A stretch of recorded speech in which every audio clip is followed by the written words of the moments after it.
Father's Day. With life as a TV show, I wouldn't have anyone else as a co-star. Keep playing the role as my dad. I love you a lot.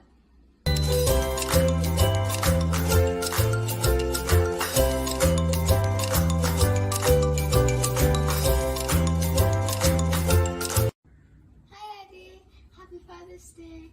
I just want to say I love you and you're very kind and you're very smart and I love you very much. You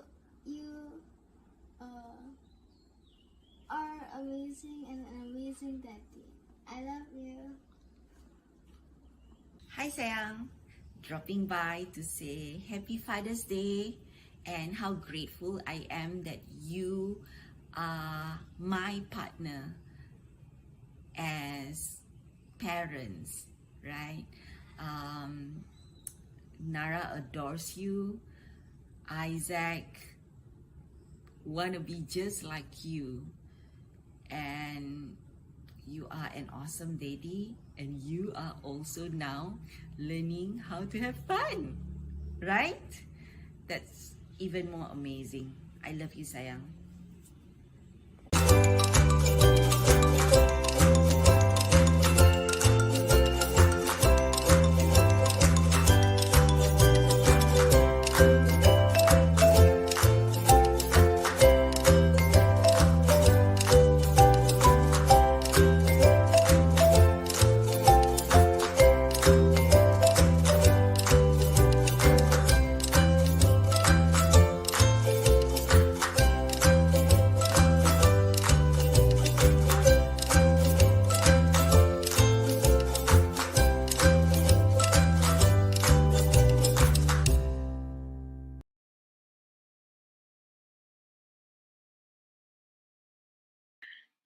Hi, good afternoon. This is Malar from Hearts and Minds.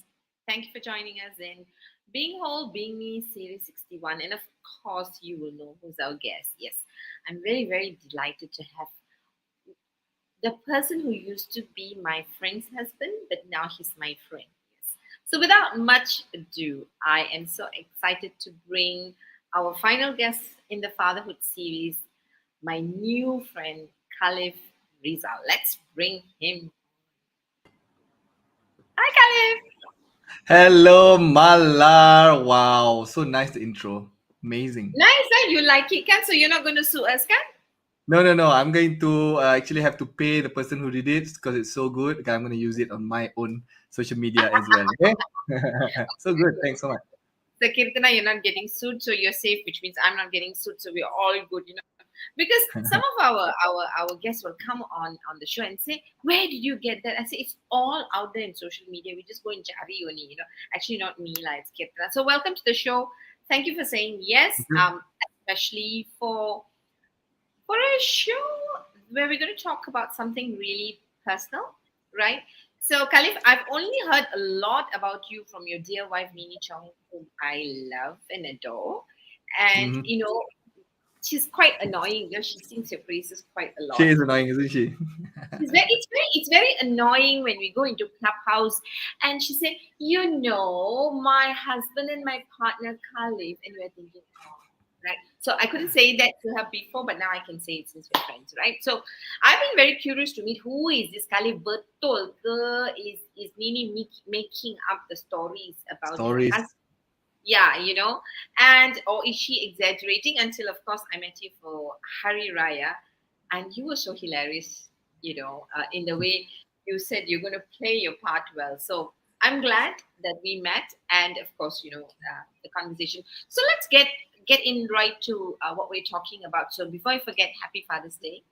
Thank you. Thank you so much. Yes, that was a great gift, that video. Happy Father's Day gift. Oh, surprise, surprise. You want to interview my children and my wife all. Very nice. Very nice. Love it. Yeah, I mean, Khalif, if you think about it, when you can get a Mother's Day, Father's Day wish from anybody, but the one who really matter are the ones who call you father or mother, right? So, Yeah. and what I wanted to say is that, you know, Isaac and Nara just speak from their heart, and I think that that says a lot about you, you know. And So yeah, and okay, we'll discount Nini for a bit. You know, she's got a lot of attention. Nini, not going to talk about you. So, Khalid, tell me, since I hardly know you, right? Sure. Tell us a little bit about your career background, because only as I was doing this research, I realized how famous you are and how Famous? intelligent. Yeah, bukan saja famous, tapi very very smart, very IT savvy. You know, tell us a little bit about your career background, right up to founding YesHello during the pandemic. Wow. Okay. So it's weird how I got into tech. So I think I'll start there. How I got into tech. So before all this technology stuff, how I got into it was when I was working, running a Bayou Success Training. Me and Nini was in KK at that time. So we moved to KK in 2011 from KL after we got married. Is because of the downturn, right? That's another story. Maybe I'll share with you after this. But once we got there, we had to get back on our feet because it was actually one of our toughest times, right? So during that first Asian crisis crash, 2011, um, we we were running a unit trust agency. So at our height, we had like 100 team members. It's huge. It was my first business. We're running with Nini again, and things were good. We were so young. We got married. We got kid. Isaac at that time. And then when the market crashed, Nini at that time bought a brand new Mini. I had a 5 Series. We got a building, office, all those things, and all they're gone, right? So we could pay for any of those. We had no investments coming in, and all. Just tough times, one of the toughest times. So Nini and I thought, okay, we gotta get back on our feet. The banks was chasing all our parents to pay as guarantor. So we went back to we did some sales calls, and Nini and I managed to get like a gig training, personal development training with Insan in KK. So we went there, and then that's how we say, hey, maybe this is a good opportunity to get back on our feet. Let's after like a year of back and forth, we moved to KK, right? So when we moved to KK 2011, until 2017, we were running Bayou Success Training. Things were okay, balik, right? So things were we were back on our feet, but still staying in in-laws house over there. So that was when the tech came in, because when we were running it, it was just me and Nini, and then we had a PA. So I had to do the marketing, I had to do the sales. Nini had to do all we had to do together on our own. And so we researched how to do all this automation stuff. I don't know. And then clients were asking, hey, we're paying you so much. Is there a return on investment? So we have to do like a impact study on the all our programs, right? But the challenge was that it was very expensive. It was more expensive to do the ROI study, the impact study of a training. It's more expensive than to actually do the training itself, right? So when they asked, I said, yeah, obviously we can do the impact, a study, but this is the cost, and they never wanted to pay the cost, which was a challenge, because then they couldn't justify the amount to their bosses to pay us for the next round, right? So what I did was I googled how to create a developer, how to find developer, how to create the app. So I had an idea. Okay, the process is already there. How to measure training impact. I already know how to do it. It's already predictable, but manpower don't have. So I showed the developer this. The developer said, "Oh, it's 250,000 ringgit," and I said, "Yo, are you crazy? Right? No way I'm gonna spend that much." So I googled how to code, and I found the Magic was doing a program. So when Magic was doing the program, I applied, and I got in. So I had to fly back to KL for 100 days, left everything in KK, day in, day out like a student, drive from Damansara all the way to Cyberjaya in the morning, at 6 o'clock, drive all the way back, and it's 100 days of that, right? So, and they were all kids, 19 years old, 20 years old. It was just me and another dude. Like, I was like, I think 36 at that time. This other dude was 40 years old. Just two of us, old guys, right? They're all kids. Kids, I mean, youngsters lah. All super in tech and stuff like that. But at the end of it, I managed to learn the stuff, and I went back to KK and we built this app called Impacta. just how to measure training impact. And we gave it, bundle it together with all our training, and then it was automatic reporting, and then it became easier for those people to like, oh yeah, boss is really good and whatever, right? So the impact ROI is really good, and all our training started to use that thing. And our, since we brought in training providers, trainers from KL, our friends were like, hey, this is quite good lah. Can I use for my thing also? Can. So I give it to them for free, and they use it for their training. And somehow Magic or SME Corp heard about it, and they invited us down to just chit chat with them. So this was the end of 2017, and you know how Nini is, right? Once she's so excited, she talked to this one, and then one got introduced to another. So talk to InScan, then talk to Magic, then talk to a lot of people, and everybody was like, "Oh, this is quite good, lah. This SMS follow up, and then you can do a chatbot on Messenger. Can you teach this?" So, yeah, for sure. We can teach this. We run a training company. And so we got a gig to teach with Magic under the umbrella. And in the end, I was like, hey, actually, this is our opportunity to go back to KL, lah, right? We always wanted to get back to KL. And the story was that on that holiday, it was actually a holiday, end of the year, we flew back. And within 2 weeks, we settled everything. We told our Nini's parents, told our staff, we told our clients, say, hey, we're going to move back to KL. We're going to start this new venture to do tech, to do messaging and chatbots.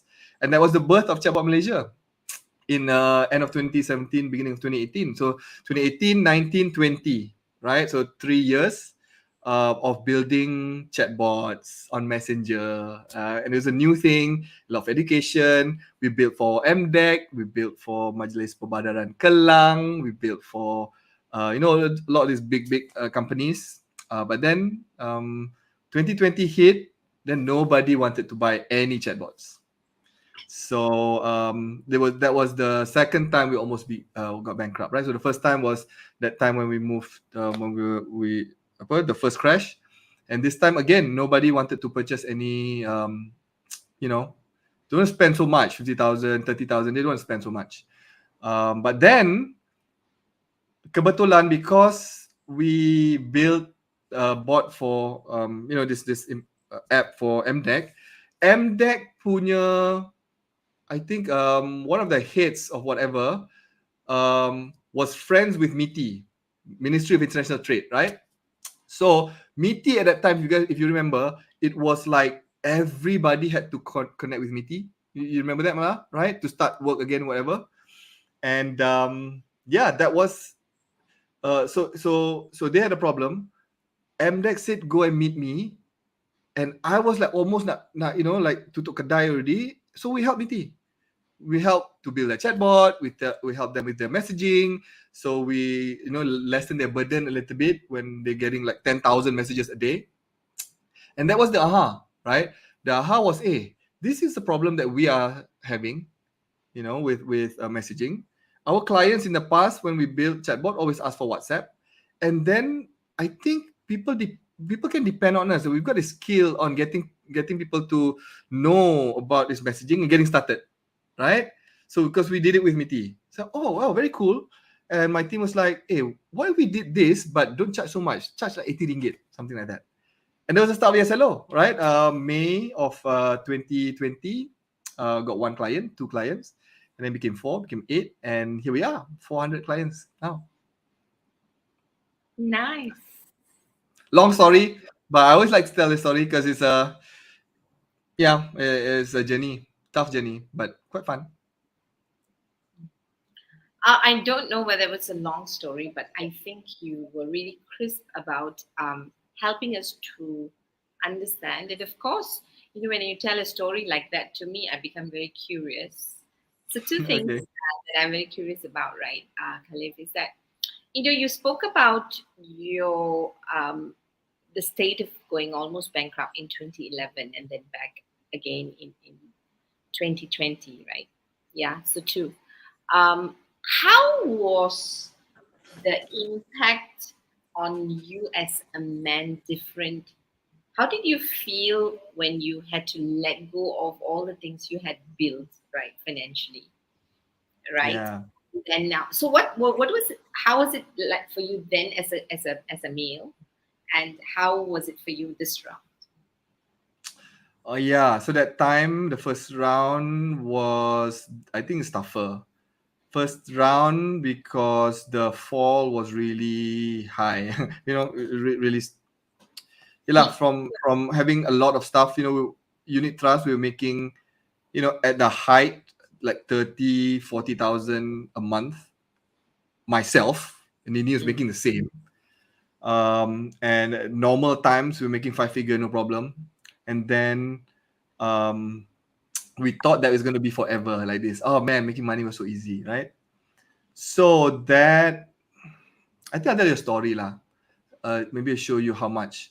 So me and my brothers, we were brought up like quite a strict, with my dad who is a police officer. So not much background of business. So when I kind of made a little bit of money, when normal Malay family, when we go for makan-makan, kenduri, there are times when I was introduced as this is abang, right? And the face, the gesture, the vibe was like, this is the one that made it in our family. And obviously I got some stuff still about this. And then so because we were doing investments, so all our aunties, our cousins, all invested. So when the market crashed, even though they knew that it wasn't my fault, it felt, oh boy, so fast. It felt that I disappointed them, right? So from this is the one that made it to the one that had the banks to chase them, stress every day, malu to jumpa the relatives, having to see Nini have to go find work somewhere, cannot buy stuff.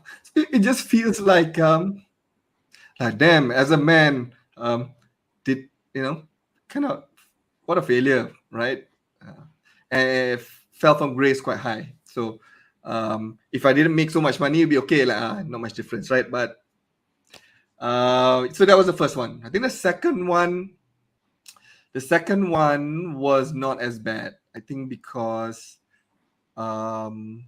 everybody was going through it. So and also I had another purpose, because I already had a group of SMEs, people who already count on me to go through the hard times. So the day to day at that time, I did like, was it 50 days in a row of live to help those clients, right? Even though they're not paying me much, but to show, hey, what you guys need to set, to prepare, and all those things. So I had a mission. So it wasn't as bad as the first round, because the first round when it hit us, it stopped the rose, that thing, but the world still was going on, right? So I still saw colleagues and friends still making money. I'm the only one who wasn't, but this time everybody wasn't. So I felt that not as much as a failure as the first time. And I was lucky also for that introduction from MDEC to MITI, that gave me also a little bit of hope that, hey, actually, maybe there's some value in the things that I'm doing. So immediately after that, we got our first client, and that got our momentum rolling. So yeah, not as bad actually, the second round. Whew. Thank you. That was very brave. I didn't see that coming, but thank you so much for really digging into yourself, for us to really know what it feels like, right? To have the transition from being the abang and to then be seen as a failure. I want to dig a little bit into that before we talk about fatherhood, right? Because I think for generation, the idea of what you call it, being a breadwinner has been with the men, right? And has been about men, right? So women lose jobs, right? But it impacts men greater because of the expectation that if you're a man, you're supposed to look after the family, and some people like you take it seriously. Some men don't care. Some men don't take it seriously, but you obviously do take it seriously, right? So if you go back to that moment, right, where you were a success and you were an overnight, I don't know, you had an overnight fall. I'm not going to call it failure, but I'm going to call it a fall. It was an overnight fall.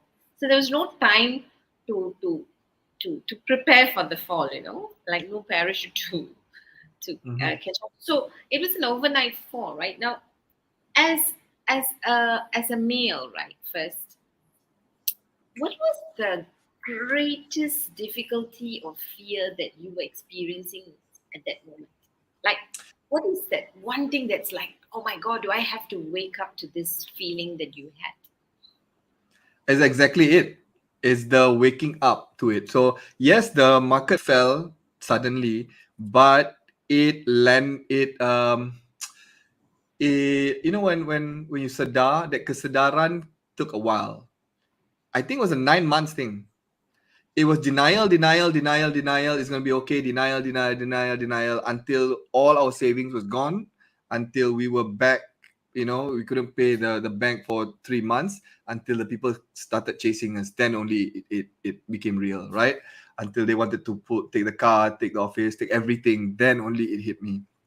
Wow. So I think the hardest thing for me was to the biggest lesson I would say was just to face the truth.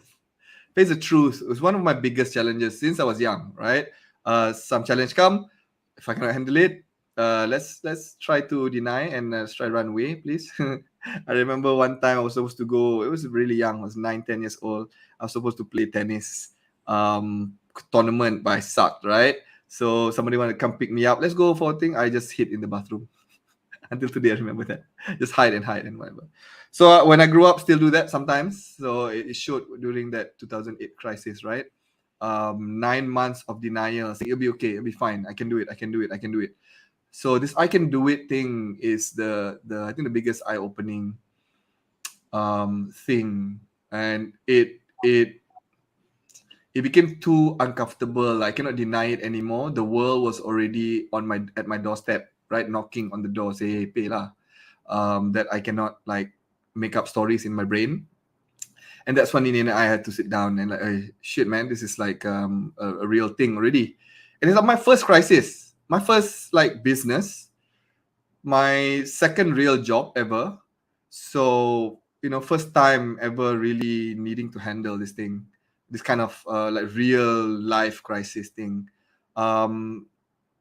So I don't know. I think so nowadays my mission, not mission lah. The main thing whenever when I think about something important is, okay, what is the truth here without me, trying to deny stuff, right? So I told Nini, I'm in the pursuit of the truth. What's the truth really? Put out the pressures of what people say I should do, or what the books say, or what my mom say. Just put that aside first. Just look at the truth first, and then only see what I can do, right? So I think before this, my main challenge was, no, I cannot say that because it's so negative. I got to be positive, so I won't say it, right? And that was it. I always thought that have to have this mindset of the power of positive thinking. What's that show, The Secret, right? The Secret was a huge thing for me, Nini. So it's never talk about negative thing, never talk about it. And 9 months of never talking about it really screwed us. So now it's like, okay, first thing is to just be really, what is the truth right now? What's really, really happening? Even though it sucks, then we can solve it, right? So there's this saying I can't remember who, is that everything is just problem. This is just a problem, and all problems have solutions. I think I always tell that to myself and my team. We're smart enough. We can find a solution to it. If only I knew that in 2008, it would have been better, right? So yeah. Nice, Carliff. I'm with you in pursuit of the truth and to be aware about being in denial. So I'm curious. There were two things that I picked up, which I'm very curious about. Again, right, about you is that when you said that it took you 9 months before you finished all your resources, right? Do you think, on hindsight now, if we go back to that moment, right? Do you think, because you kept using the word in denial, do you think you were in denial as to you don't want to see the truth, or was positive thinking, because you were such a strong believer of positive thinking, that you couldn't see the truth? What was it? Mm. Is it so I see being in denial, being fearful of the truth, right? But Mm-hmm. when you believe so much in positive thinking over the years, because we've been bombarded with positive thinking, right? Mm-hmm. And if you go for enough personal development motivational training, they'll tell you positive thinking will take you out of everything, and I Mm. don't see it as wrong, right? But there's hope, then there's fear. So positive Mm-hmm. thinking is hope, even though it's false, and being in denial is probably the fear of facing the truth. Which one do you think was really impacting you at that time when you say you were being in denial? That's great, Mala. So that was the breakdown. There was no distinction between that. There was no distinction between hope and seeing the truth. For me, it's one, right? So I think that's the downfall of this positive thinking thing. People say think positive, but there is a definition. You got to define it properly. So for me at that time, it was there's no definition. It was if I were not thinking positive, therefore I am whatever. So don't think truly about this negative thing because that equals to negative thinking and that's not equals to positive. So don't do it. So that was Right. in my brain, right? Young, very young. So now I realize that actually, yeah, I can do both, right? I can still see the truth, see whatever happening, right? It feels negative, but the action of seeing the truth too is a positive thing. Then from there, baru see that hope thing, right? So there's actually two steps there.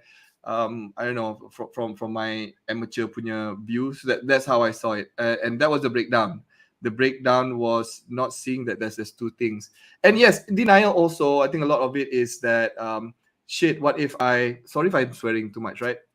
I'll try to not too much. But hey, if I did see this thing for what it is. If I am really like already going to lose money and almost, gonna go bankrupt and gonna close shop and everything, then I've got to face my clients. Then I've got to face my parents who really like give me this, oh, bang, so good already, right? I'm not gonna get that anymore. Then I've got to face my friends, who among my friends, I was the first one that actually kind of made it, right? At 26, 27, everybody just finished college. And I'm already making like 10 grand, 15 grand a month, right? So is the image is like, oh, see, whatever lah in my brain that I thought I was gonna they were gonna say, right? So yeah, so if I did face it, then I have to go through all that. So yes, it is the fear. So I just deny it rather than have to face it. Have to go and berdepan dengan all my clients, have to berdepan dengan parents and say that this is already sucky, that the bank's gonna come to you, and then go to admit to my friends that I fail on these things, and then not having that look in their eyes. So, wow, Khalif, how did you do it? No more of that. So rather than that I'll just like, screw it, let's not do anything, right? And like normally what I do go and hide and do it on myself. And when I'm super stressed like that, I'm the worst guy. Worst guy. You don't want to be around me when I'm super stressed. So it was also hell between me and Nini. And she's also, humans when we are super stressed, the worst of ourselves come up. Tough times, really tough. Thank you. What was I know we haven't got to the topic of balancing presence with practicality, but I think It's fine. you're giving probably the practical lessons first, right? So, uh, if you think about all the people that you chose to face and tell the truth, your family, your Mm. friends, your clients, right? All of them, when you Because the fact that you're saying you were in denial, yet you went to face them, right? I think that's very courageous. It After might, a year, yeah, yeah, but still, to people can still choose not to face, right? true. Right? People can still. There are companies that goes missing overnight, right? And Mm-hmm. you've had some companies do that. So when you face them, what was the most difficult, either the most difficult person for you to face and say, I have fallen, right? Parents, Or parents. parents, dad, mom and dad, very tough. Mm, because why? Why was it really tough? I think mm, because well, I don't know whether it's for everybody, but I always wanted to make them proud, right? Not the best student.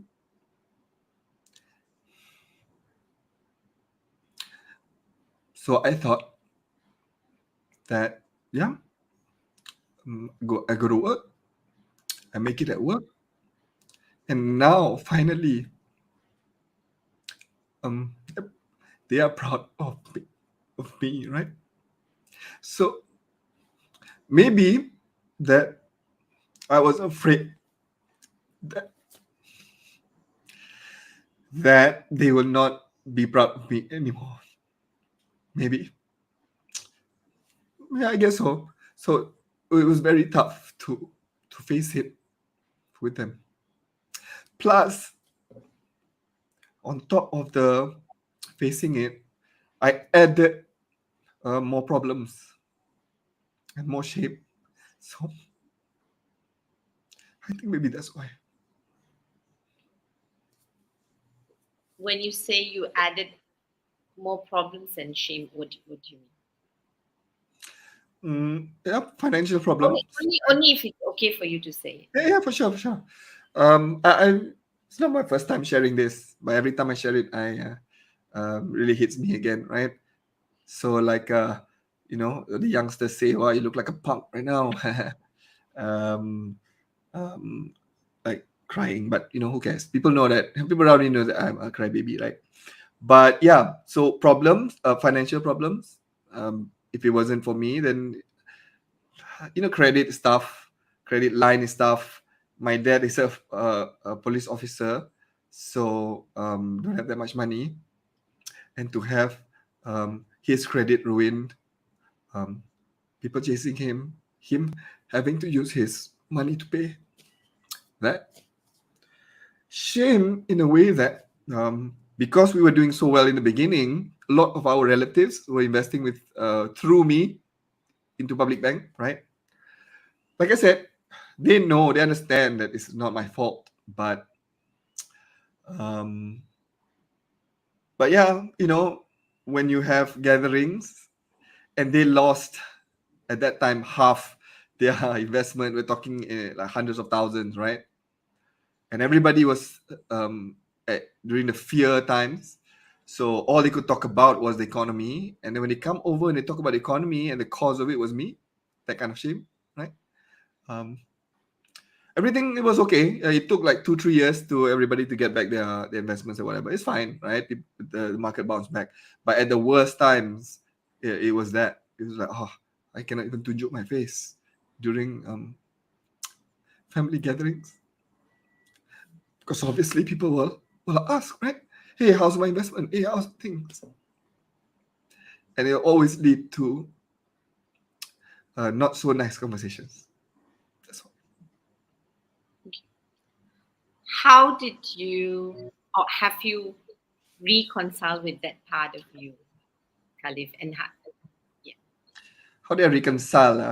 have you more than Yeah, yeah, how? yeah.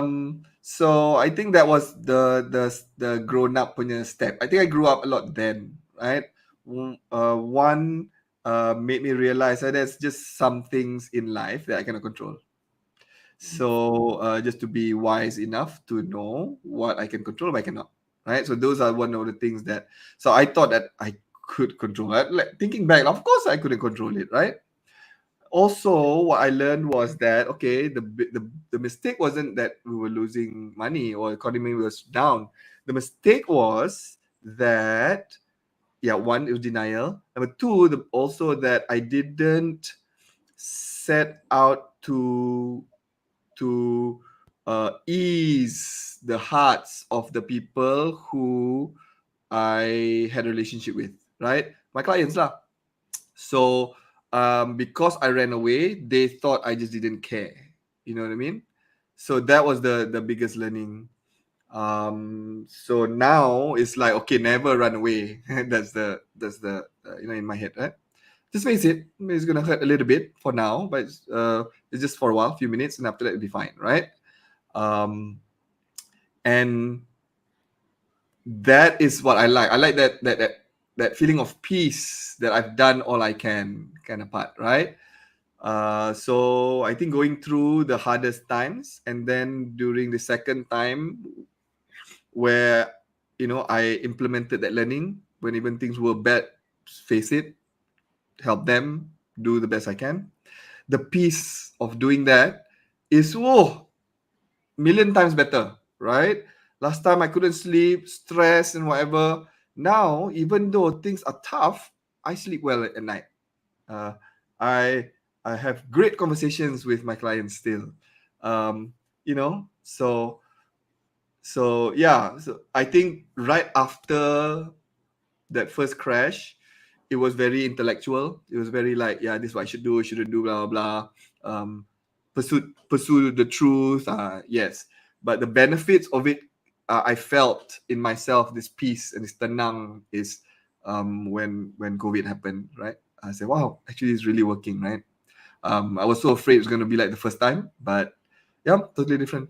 And because it was totally different, because my being was also different, people also interacted very different, right? People got attracted to say, hey, Kai, what are you doing now? Maybe you can help me a little bit more. So they saw that I don't know, certainty, that calm, that they wanted more of, right? And that also like amplified how so more nice people, more nicer conversation. So things wasn't so bad during the COVID. How did you find your way back to with your parents? Okay. That was tough because I still had to, to face the banks asking for money, and every time they ask for money, I have to speak to my dad, give him the money, and then have that conversation with him often. So that was it. Having like forced to have that regular hard conversations with my dad really helped. Now it helped. At that time, it sucked so much that I hate that conversation. Don't want to go talk about it, right? So yes, to constantly having to have that, and then at the end of it, to just solve the issue, right? So because I bought the car, 9 years. So 9 years, that means there's a lot of loan. A lot of loan means I cannot just sell the car without topping up extra money, right? Unless as opposed to if you buy for 3 years or 5 years loan. So it was very difficult to sell. So for me, how I resolved it was, okay, how do I solve this problem? Is I got to save money and then sell this car.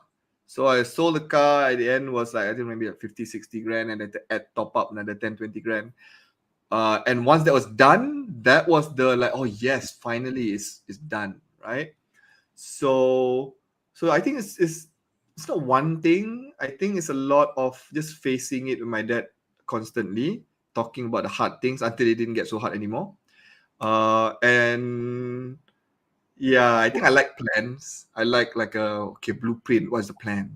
So if I got a plan, then I can see, okay, within X months it's gonna be solved. Then I can do something day to day. I think that's one thing also that I learned. Yeah, it's gonna suck, but doesn't mean that day to day is gonna suck. Day to day actually can be quite fun, right? Nice. Yeah. So I Yeah. didn't really resolve it, but because the issue was resolved, so my thing my parents resolved. I guess I don't know. Nice. What I'm hearing from you is to do the right thing is hard, but as you keep doing the hard things, it would get easier to do the hard things, because hard things will remain hard anyway, right? It Yeah, is yeah, just, for sure. yeah, getting used to doing having the hard conversation to get back into shape with the relationship, right? Now, have you ever had a chat with your father about this? Oh yeah, yeah. You Nice. mean this about the hard times? You mean? Or Yeah, about how you felt, and have I? Let me think. I think I have. Yeah, I think lately me and my brothers, my family have like a lot of these kind of sessions. So maybe during one of those sessions, I've probably shared it, but I've shared it also a lot on my, I do like videos like this also. So I share it on my videos, and my parents watch it. So there are times when they say, "Oh, Abang, you shared that one on video," and we did probably talk about that. But like this talk, maybe not like this deep talk, right? My dad don't talk much, so if I talk like this, he go like, okay, no problem. Okay. That's all he says, right? Um, but yeah, probably with my mom. Yeah, my brothers definitely. My sisters. All the time, probably we talk about our hard times a lot. Me and my brothers, just right? to just to feel better about ourselves now, right? So yeah, we came so far. Tough times. So I guess not like this, but yeah, he knows the story. Nice, nice, nice. Yeah, I think, sorry, I sidetrack a little bit from No need to our, apologize. I like this conversation better. because I think it's so important, because while we're going to get into your presence as a father, but a father is someone who is a total sum of his past experience, right? And we need to know where you are coming from. And I think, Thursday, actually yesterday, we interviewed someone, Lawrence Mitchell, and he was talking about the pain men carry. Suicide among men is much higher than women, right? And we tend to think that men are the stronger ones because they don't talk, they don't share, and they're macho, right? But I think what you are helping in terms of contribution to my own aspiration is for us to normalize conversations. That Hmm. this happens, and whatever happens to you, to be able to talk about it without shame, because shame is a triumph, that happens because when shame holds us, we're not able to talk about things because we think, if I talk about it, I feel shameful about myself, right? And there are some things, that, perhaps we need to be shameful. I'm not sure what they are actually at this moment. But I think that, we all make mistakes, we all grow. There are things that we do, there are things that we run away from. That's part of the human making and growing. And for you to be courageous to talk about it, I think you're going to give courage to a lot of uh, men out there who are probably struggling silently, and for the women then to also encourage men to talk about it, that we begin to understand, oh, you look so strong on the outside. Actually, you also like us, lah. Just different make on the outside. you True. know? Yeah, Very yeah. true. It's like how Nini says, Malar, he's just like me. Oh no, she says, Malar, he's just like me. So thank you for that. I'm very curious to know, right? How did you, because you spoke so much about your dad, how did your how did your relationship with your father shape you as a father? Yeah, I think the main thing is what he taught me was to work hard and do what you're supposed to do when you're supposed to do it, right? I think discipline is the number one thing that he taught me. I wasn't very disciplined at school, but in the things that I really enjoyed, I'm quite disciplined, right? I really like to do stuff. So that is that. Um, what I saw, he started his police career at 19 years old, and He had nothing. He moved to KL with me and my mom only with nothing. Stayed in somebody else's house, and then went to the cadet school. And he stayed on until he retired, and that was his life, right? So that's number one. I think if you found what I saw is he showed me that he found his purpose. He found his purpose. He chose it young, and then no matter how hard it went, how hard it is, stick to it, right? Because it will pay off in the long term. That's what I saw. And then I remembered also that he is the one always the first to wake up in the morning, at 6 a.m. because he got to go to work super early. And then he's always back like late, like 7, 8 o'clock, and he always want to be, quiet alone, right? So I saw also routine.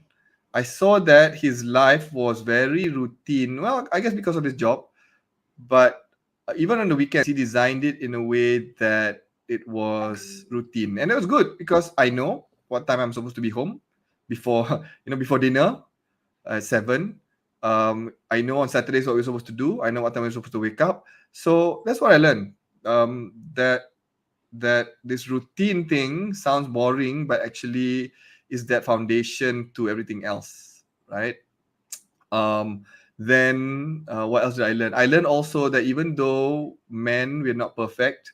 Men, we like to look at girls. Men, we like to spend money and are irresponsible. But first thing that you got to do is do that thing that you're supposed to do when you're supposed to do it first. Then you want to figure out all the other stuff you gotta do, right? He's not the perfect dad. He's a older gentleman now, but even now still quite handsome. Imagine like a few years ago, super handsome. Oh my God, he is. That's your Yeah. dad. Say again? That's your dad. Which I can't see, but Oh, yeah, if you we put it on screen. Nice. so yeah, so he always had distractions, but not even once ever that core thing that he's responsible for that we cannot count on him on. Never. Nice. So I think that's what I learned. Yep, life is hard. Life, you're gonna have distractions, but there's gonna be one or two things that people will count on you on. Make sure you deliver. Nice, nice. In our previous, when we were just chatting up before we came out with this topic, we realized, that, we're going to call it balancing presence with practicality. Because what you've told us so far, your life journey is really how to be practical, right? Maybe from positivity, I think from toxic positivity to practicality, right? So I think that's the journey we've actually taken, right? What Now, works? Yeah. yeah, so we're not against positivity, but let's positivity be real, right? We call it realistic optimism in our world. Now, so you've given us a really nice deep, I won't say snapshot, depth into how you had to learn how to be practical by practicing realistic thinking, facing your fears, you know finding courage from being in denial and to have the difficult conversations and to face people, right? To face over and over again the same people, face the same fear over and over again, right? It's not once because you could have run away. So you shown us like a nice track record of why you are so practical, right? Yeah. And I'm just curious to know. So tell me a little bit about presence, because one of if you remember what Anini said in the video, she said, I think she said, "Sayang, you have fun too." So it sounds like if I read from that video, you're not normally you're not a fun person, huh? Fun is always is always relative Ah, to who you're with, nice. right? I'm with Nini. Relative to her, I'm super boring, right? Because she's always high energy and always fun. So it's tough to be the center of attention when Nini's around. It's just the way it is, right? So I think in her eyes, in my kids' eyes, Yeah, I'm not the most fun in comparison, kan? But yes. I think also because of the habit of I guess I learned from my dad that if you don't have anything much to share, to don't say anything, right? Just keep my mouth shut. I try to create some fun, but I think what she's trying to say is that um, I'm not so stressed and concerned about getting a result in Nice, in the interaction nowadays. nice, nice. So it's just that I can just be right now. So that is because now I'm less pressure and noise. I think that's the biggest one. Less pressure and noise, meaning less unnecessary pressure on myself to achieve whatever, and less noise because I'm only focused on one thing, or career just one thing, and family just one thing. So every department of life just one thing. So less noise. So now I get to be myself because there's no like, oh, not enough, I didn't do enough, or entrepreneur is never enough. There's always something to do, but we've set it up so that okay, that's it for today, and I've won today, right? So I get to just be myself. Previously, when I'm under pressure and things are not happening, if I was doing a session like this, I probably like begrudgingly do it because I was guilted to do it or whatever. And while doing it, I will probably want to have fun because my thinking will be like, I'd rather fix that problem there, or I'd rather go see that client over there, but I gotta do this because whatever, right? So I think it's that. So now I get to because I've so much not so much in comparison lah. In comparison to last time when I got zeros personal time, now I got this little chunk of personal time that I can choose for myself. So it's something I can choose for myself instead of the world choosing for me, right? Nice. And that's So different. you're doing things that you are choosing to do, which Yes, honestly makes majority of it. nice, nice. Not all of it, but majority of my life now, let's say 70-80% of my life now, I get to do the things that I want, right? As opposed to before, everything was the things that I have to do because it was pressure, otherwise things will collapse or whatever lah, whatever it may be, right? Nice. And that adds pressure to you, right? Now tell me, we talk about presence, right? So with all of these practical things going on, and I love the fact that, you'll say there will never be enough, but, staying focused to what you want in the departments that you want is actually essential. You've given us, those golden nuggets. But, why do you think presence is important? And, how do you actually balance practicality with presence, right? Because on one hand, practically, there are so many things you need to do not to waste time, be goal centric, all the things that productivity book says, right? But at the same time, you're trying to maintain presence specifically in terms of fatherhood, right? So you're a provider, but you got to have those conversations. You are the provider, but you got to play. You are the provider, and when your children are saying things that's important to their world, but is menial in our world as adults, you got to make them the most important people. So tell me, how do you do that?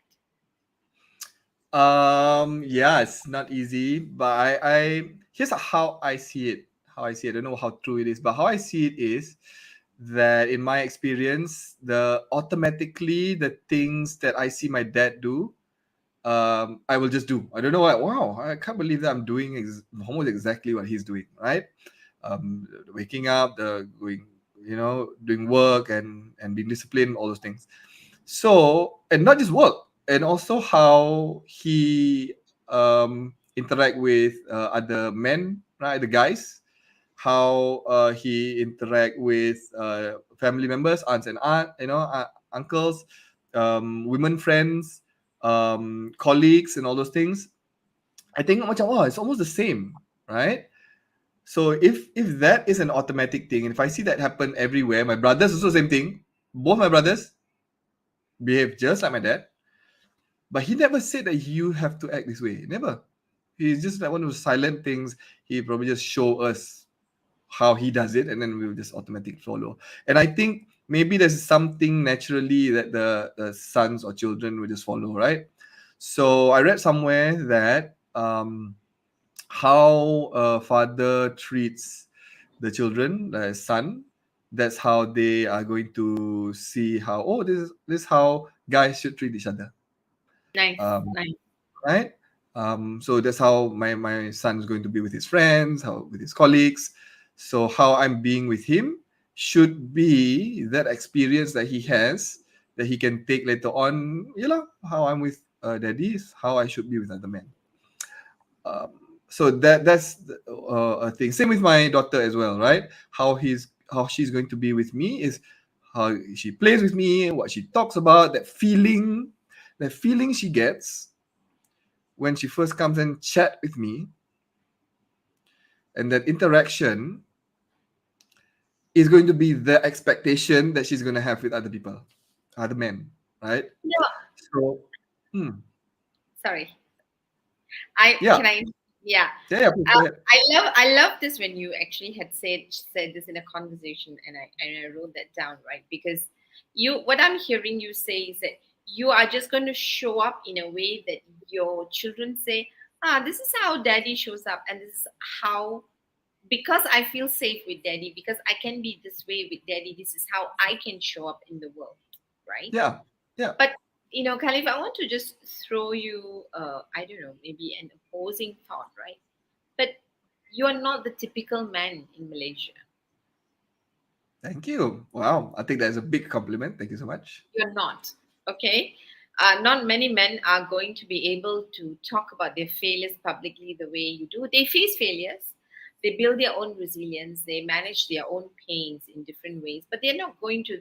The normal day to day guy is not going to do what you're doing. So, and that's a statement I'm going to make. I'm happy to be wrong, but I don't think you are the normal guy out in the street.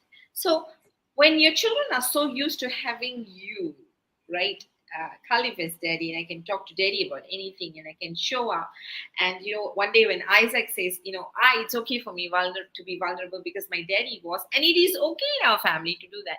But then we're going to set them up in a world where this probably may not work very well. So how are you going to prepare them for that? Well, I believe that the world is huge, especially today with the internet. There is always going to be a tribe out there for you, right? And we see this every day. Everybody creates their own tribe, and you only need 50, 100. I'm sure you can find. Nice. And as a human being, you probably only have like close friends of 25 or something, and acquaintances of 550. That's it, right? Can we find 150? Yeah, for sure. I found it in my first business last time. Like super entrepreneurs and just want to do sale. I found a team right now who wants to work virtually. They're weird, right? And I make it part of our value. Our value is create fun and a little weirdness, right? Nice. So yeah, I only want to work with weird Thank people, you. Khalif, right? that was amazing. That was amazing. Because that's amazing, because you're showing up the way you think you want your children to have an experience, and you're setting the bar high. And what you're also telling your children, you know what, if people are not like daddy, know that you can find your tribe. There are people who are like your daddy, and those are the people that you find your sense of belonging to and be happy, right? Yeah. And And I wouldn't say find someone like Daddy lah. I would say they'll see what is possible, right? Then they'll go once they are old enough. Then they'll decide on what they nice. want, right? So at least they'll know. Okay, I can have that or this. So they are there. I'm ready to accept that one day they say I don't like this. I want to be the opposite of Daddy. Yeah, that's fine too. Nice. Nice. But I'm what glad I'm saying, you're open to that. yeah, but what I'm saying is that at least they once they reach to that point when they can decide what type of person that they want to be and who they want to have around, I'm not that worried. The world is so like connected nowadays on internet lah. It's a flight away, like $1,000 you can go anywhere in the world already, and suddenly you land in that place where there's more people like that, right? That's so easy. They, as long as I prepare them that language is there, they are, they're nice enough that people want to be around them, and decent enough people want to help them out. My job done, right? Then they're going to go find their own path after that. Nice. Two quick question, but one comment from Nimala. She says, very interesting insight to the mind of a man and a father with a young family in this day and age. Thank you very much, Carliff Rizal Khalil, for your wonderful sharing. It's wonderful to see a man speak out his mind and thoughts so bravely. Yes, Malar, we should normalize speaking about emotions for every gender. Yes, and it's so very crucial. So that's from Dr. Nimala Bhaskaran. Now, two last questions. We have 7 minutes to cover this, darling. When you have to choose between practicality and presence, how do you find your Practically in presence. I read this book. It's called Atomic Habits. It's really good, really awesome. And okay. one of the tips is that you want to stack those things that you want to do right into one. So, like, if you like to, you want to read and then you want to do exercise, listen to Audible and exercise, do yoga, right? Two things at the same time.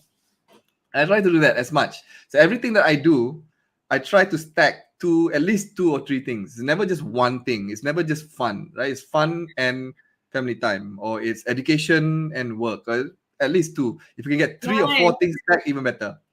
Nice. So, to answer your question about presents, the COVID lockdown was a blessing because it showed me that hey, I can actually run this whole business and help clients at home.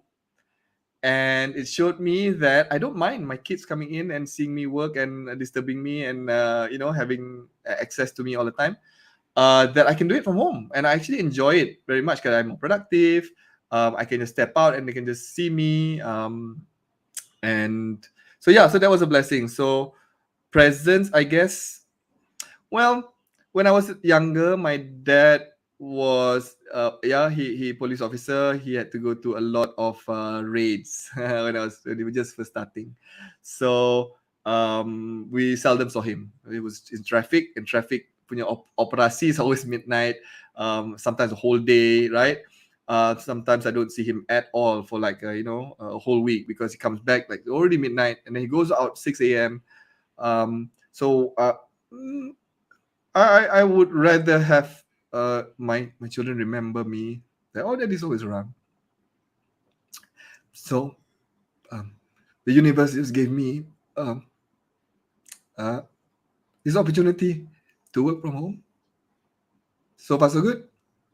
So I get to be practical, be around with them, and then we schedule our actual weekend times on the weekends, obviously, to lay part time.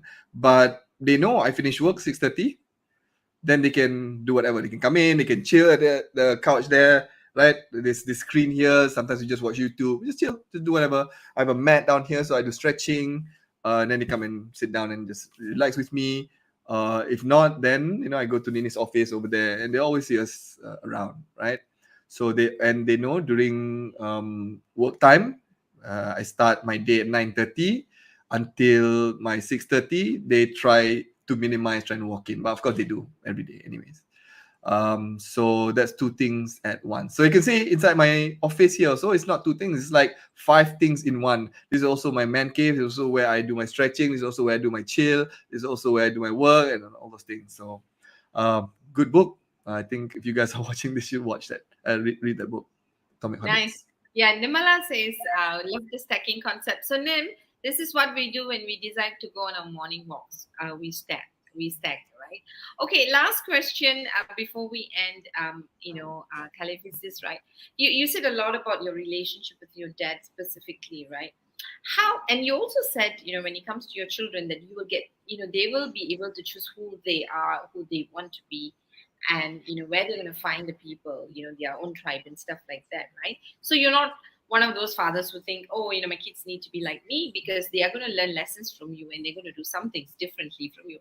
They're going to mirror you, they're going to role model you, yeah, in the areas that they want to, which relates to them. In some areas they're going to choose otherwise. So tell me, how do you differentiate being the father you didn't have to being the father your child needs? Ooh, okay. I think I want to be the father that I didn't have. Yeah. So I think it's just the how do I do this? Nini and I love personal development. We go to courses often, and in these courses, there are always exercises to figure out what's keeping us stuck, right? So a lot of the times, I realize what's always keeping me stuck is those the one of it example is, yeah, my dad wasn't, even though he's doing the best, I'm not like blaming or anything. I'm kind of over it. When maybe not really, but forgiven him, and it's not his issue. But what I'm saying is that if I could change, I would change that. I would love to have lepak more with him when I was younger. Because when I was a teenager onwards, he lepak with me all the time, right? I'm talking about really, really young. So it's those things. So now I have like 2 or 3 things in my heart that I wish, if as a kid I would have that. So I think those are the 2, 3 things that I like. Oh, you know what? Those are the things that I don't want my kids to go through. So I do that lah now, right? So that's how I choose what I didn't have to do today. But as a father today, that's not my main thing. It's not my main focus when it comes to the kids. That is just There's just one aspect, right? But the main thing for the kids is so that when they do reach that age, that they are supposed to make a decision about who they want to be, that they have the tools that I can trust, that they are thinking about it the right way, right? So that means they've seen some role models. That means they have a way to talk about it, a way to think about it, and ask questions about these concepts of life. Concepts of life, damn hard, very, very hard to talk about, right? So just the basic foundations of honesty, commitment, so that when they go at that stage, then they know, oh, okay, if I want to choose that, then this is the level of honesty, this is the level of commitment, this is the level of work. So they know what those concepts mean. So I just want to make sure they know those concepts, and then that they know that I don't know whether you're familiar with some people believe that skills are innate. Some people believe that skills can be, you know, Learned. learned, right? So yeah, so Nini and I believe that everything you can learn. You can learn anything. There's some innate, but negligible. So we try to instill that one as well. So if we pair that with the right type of thinking, I can trust that they will find their own way properly. So that is the core thing. Am I doing it? Probably not. Am I failing at it? Probably. But that's the goal lah. The goal of, okay, hopefully they can think properly, they know what hard work means, that they and if they want it, they can. Then the rest of it, they know they can just get access to it. So yeah, you want it, go ahead. Yeah, you want to do it, can do it. It takes work. And I also believe in schedule, right? So to set up the environment that so that they can be successful. So that thing about, last time, just now I told you, to having the hard conversations scheduled.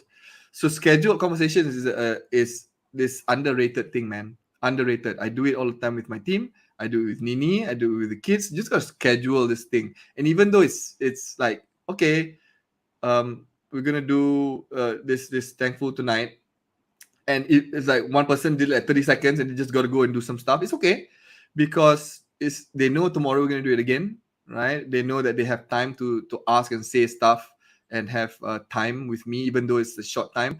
But it's a regular thing, so that police got something. Police and Aska, they've got something down, something working for them, right? To have this constant scheduling and regimented. So you don't have to regiment the whole life, but scheduling time, I think, is very valuable. So I use that often, actually. Nice, thank you, Khalif. So, what I really liked is that you know that there are some things you didn't have that was essential for you as a child. You're giving that to your children the way they need it in today's world, but at the same time, you know that you are preparing them for a different world, and you're just looking at some core things that they will need for them to be independent in their thinking and making their choices. How you're managing that. So thank you very much, Khalif. I must say I'm very, very inspired to have met you, to have seen the courageous and brave side of you, and for being vulnerable enough to share your stories with us. So thank you very much. We like to thank you for joining us in Being Whole, Being Me series 61. And you've actually, through your story, showed us how you balance presence, which was all there from the time we met here publicly, with the amount of practicality that comes through, and how you're stacking them up so that you don't actually have to, make the difficult choice, or making difficult choice much easier, right? Especially with your practice and your scheduled practices over all the difficult things that we don't want to do. So thank you, Khalif. Is there anything, one last liner you want to tell the audience before we take you off? And I think Kirtana is going to show, I think maybe we'll do that. Kirtana, can you just put up this the picture, right? Your family, right? This is one of the latest pictures. If you can Yeah. find him pictures like maybe like even 5 years ago, right before he retired, hey, danger because he was a player. So that's your dad, and those are your brothers at the back, is it? Yeah, so the one with the glasses at left, that's my third brother, and then the middle there is my brother-in-law married to my sister, and then the one on the right there is my second brother. So yes. Nice. And of course, the other side is your kids. So thank you, Khalif. Any one last one liner before we say goodbye to people? Yeah, thank you for having me, Mala. It was a pleasure, and yeah, thanks for making me cry again. I told you I was a crybaby. That's it. It was Thank great. you. Thanks. Thank you very much, Khalif. So, as we say bye to Carliff Rizal, the founder of YesHello, and wishing him a great journey as a dad. Thank you, Carliff. We'll say bye to him. As we do that, thank you for joining us. We tried starting early so that we can finish on time, but again, we hit it a little bit longer. Next week, we'll be meeting an interesting personality, someone I think we call Mr. Oprah in this part of the world. So till then, signing off. This is Malar from Hearts&Minds Development Center. Being Whole, Being Me. Join us here. Subscribe to our YouTube and also our Spotify. Till I meet you next week. Bye.